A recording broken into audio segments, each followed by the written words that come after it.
Welcome to XC Update C.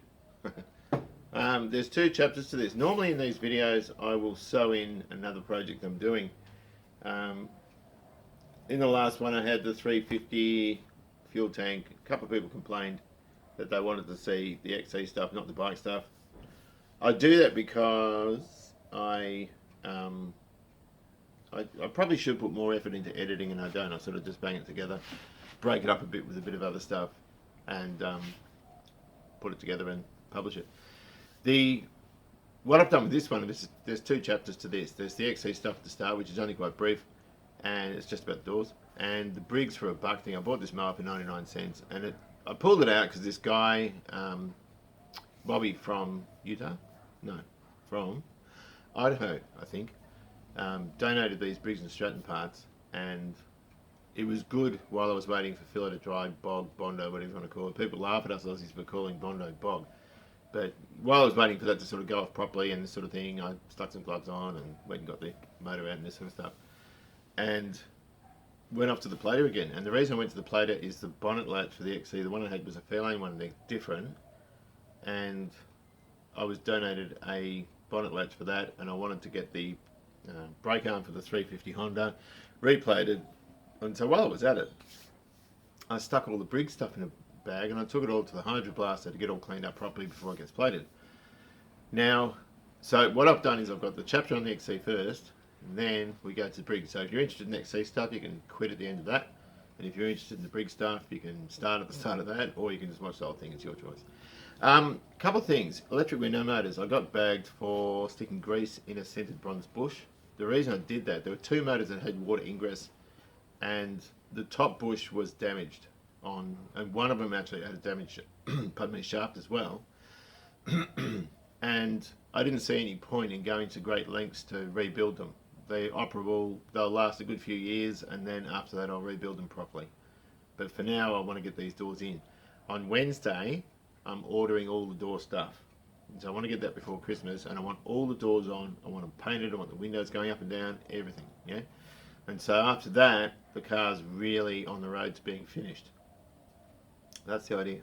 And I don't see any problem with that. I don't see anything getting in my way of doing that. The other thing is the electric windows had some plastic that had exploded. Now, I use Ertacetal. Now, Ertacetal is the brand name. It's just acetal, which I've heard of before, or Delrin.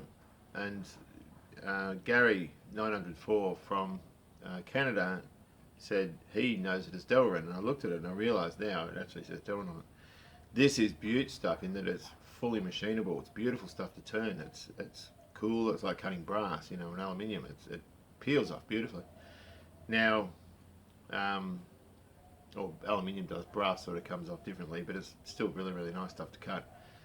John Parnas, the wonderful metalworker, a friend of John Mallier, who's the president of our car club, has donated some of this stuff to me. I've got to pick it up on Tuesday to do the window motors, and so I can do that then. So the idea of this is the regs are all in good nick. They're probably a bit bent, I don't know.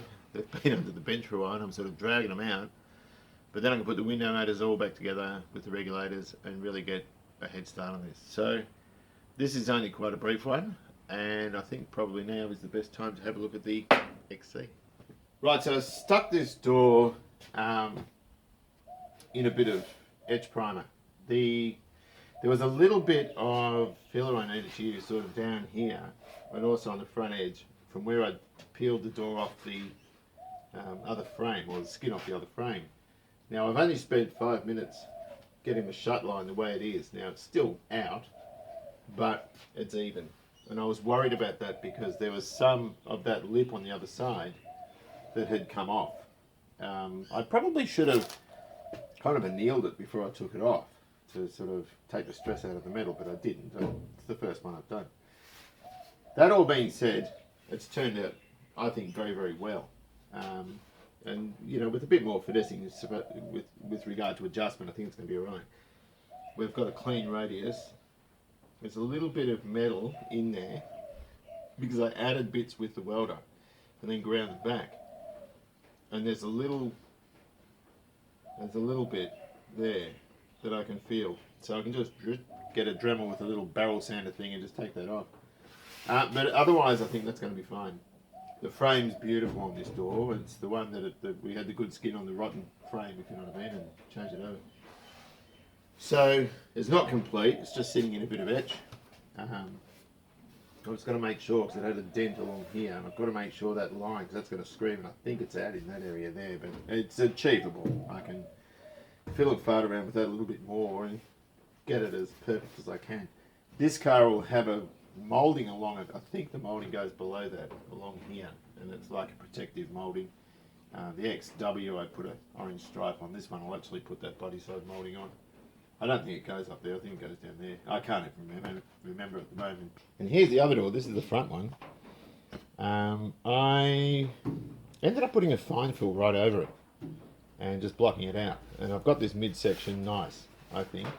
Again, this is the one where we reconstructed this corner on both sides. There's some problems here. There's some, it's a little bit high there. And I've got to muck around with that. Excuse me. And in this side, that edge there is wrong, but I needed it in one colour so I could see in this.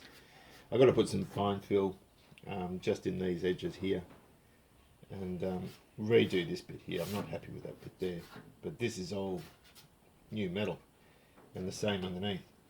So this door was a bit of a pain in the neck. It was in some ways more difficult than the one that I changed the skin on, oddly enough. So there's a little bit more finessing to do with it.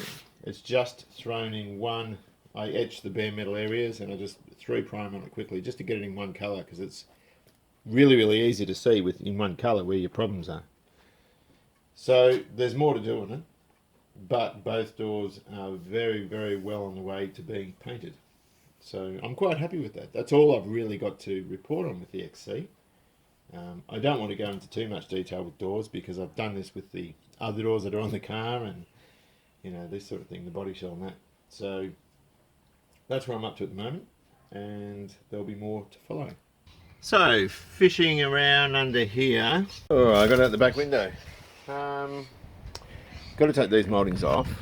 They look to be off a red car. This was just sort of sitting in the rear window aperture of the XC when I bought it. Oddly enough, the seal seems to be a pretty good nick. I'm not going to use it though, I've got a new one.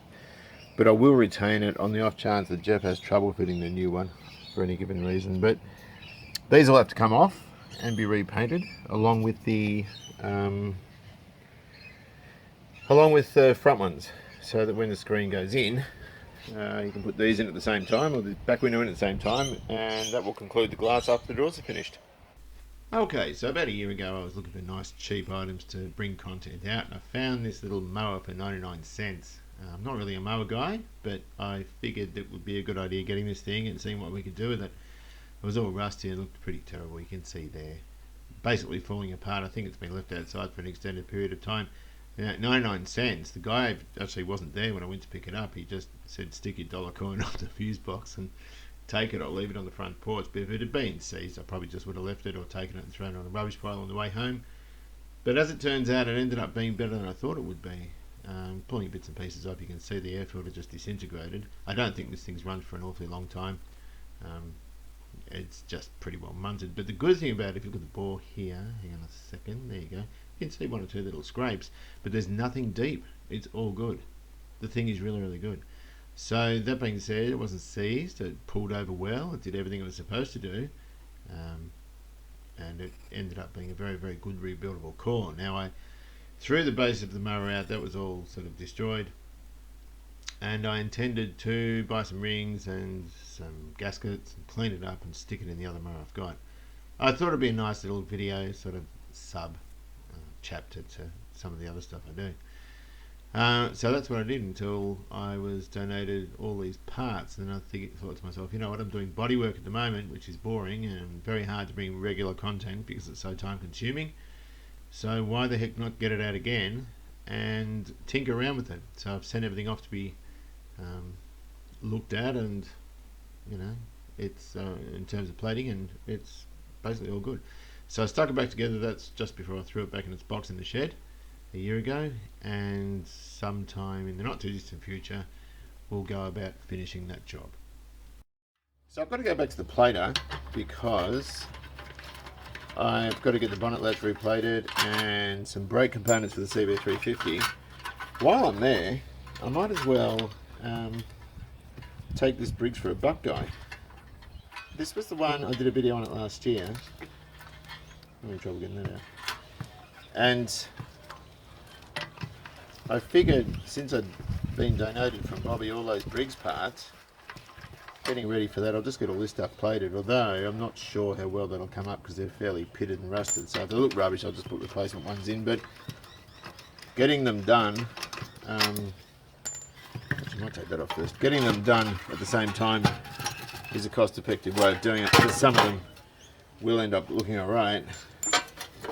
You can see what sort of mess this is, but this engine, the core, it's a very good rebuildable core. Hang on, I've got the wrong one again. Go away. So it just makes financial sense to get it all done at the same time. Makes life a bit easier, because you're going to pay 50 bucks whether you take in 3 parts or 30 parts. So this makes sense, even though I'm not really ready to redo this yet. It's the way to go. So I'm making a mess of this, but I'll keep pushing on and we'll be good. The bolts are in good nick, they're just cosmetically pretty rubbish, but this I sort of banged it back together once I assessed what it was like and chucked it in a box. But this is a lovely little sort of go-between job while I'm waiting on parts and crap like that. Right, well I'm not really ready to do this job at the moment, but given that Bobby, a wonderful American bloke from Idaho, sent me all this new old stock Briggs stuff, I thought I'd just touch on it for now. Now, I did a couple of lawnmower videos about 12 months ago. They're not really my thing. There's a lot of guys doing lawnmower videos that are a lot better at it than I am. I'm just basically do cars and the bikes lately. But while I'm getting things plated, this is the XC's bonnet latch that I need to get done, and the 350's brake rod that needs to all get done. I figured it's going to be cheaper to do all of this, or plate all of the stuff that I need to, bolts and this sort of stuff, at the same time. Now, a lot of blokes meddle with this stuff and they call it restoration, and all they really do is they change this gasket and they rattle can stuff and put a sticker on, and that's what they call restoration, which it isn't. It's just recommissioning something. Come to think of it, really, we're not going to be restoring this either. We're going to be a bit further than that. Briggs and Stratton have a habit of spray painting carburetors, and I don't know, when I say spray painted carburetor, I want to spray paint the face of the guy that did it. This is non-ferrous, so that'll stay raw aluminium. What's odd about this is all the case is aluminium as well. You can see here, it's all good. Even the liner is. And the fuel tank is aluminium. So I'll probably paint that. I don't like painting non-ferrous metals. The cylinder head's is aluminium as well, but we've got stuff like this as well, which can be painted or plated. So what we'll do with this is we will save it for a rainy day, so to speak. I'm doing the XC's doors and blocking them back at the moment, and I'm doing that outside because of the dust, and it's 31 Celsius today, so I don't really want to get into that in the full sunshine, which is why I'm in here playing with this stuff, and I'm preparing it to get it looked at. So things like this will get hydro blasted. If you try and plate anything, although I don't think I'll plate the air cleaner housing, but things like cylinder head bolts, if you try and plate that, it'll plate, but it'll be dull all over the place. So we'll blast those so the plating is higher in terms of quality, and we can get a more uniform sort of look like that. So I'm going to go ahead and I'm going to leave this bit. I'm not interested in doing anything with this at the moment. I've taken the bolts out and I'll just pull that off, and that can wait for later. All I'm interested really in doing is getting all this stuff plated for the XC and the bike. Now, Warners don't like doing small jobs anymore. Small nuts and bolts they find fiddly. They do a lot of the bigger stuff, but I went and pleaded with them and they will do it for me if I wire them myself. This isn't a very economical way of buying that. That's $5 from Bunnings at 7.7 meters. It'll do for what I'm doing now, but you're better off getting a larger spool of that. Now, you can't take this sort of copper wire out of a transformer because it's all plastic coated, it's insulated. It has to be raw like that, so electrical energy can go from the part into the wire which is being plated. So I'm going to go ahead and do this. I'll throw this stuff back in the box for now, and we'll take it from there. Right, so with the thing back to bed, Bagged off a few bits and pieces, and it is pretty well munted. Although I think once that we can blast that, we can get a good finish on it. Not sure what colour to do it. I don't know. What's interesting, or at least what I thought about, is this tank. Everything's normally painted. They stick these things together and just bucket a whole lot of paint on them when they're assembled. Even on the high tension lead on the plug, you see they're often painted as well. So we're not going to do that. We'll sort of make it look like it's a bit better than what it is. This is aluminium. I wonder if I could buff that. That'd look quite cool. Anyway, whatever the case, it doesn't matter. This is a job for later on. And at the end of the day, I hope you've enjoyed this. Take good care of your classic, and I'll see you around.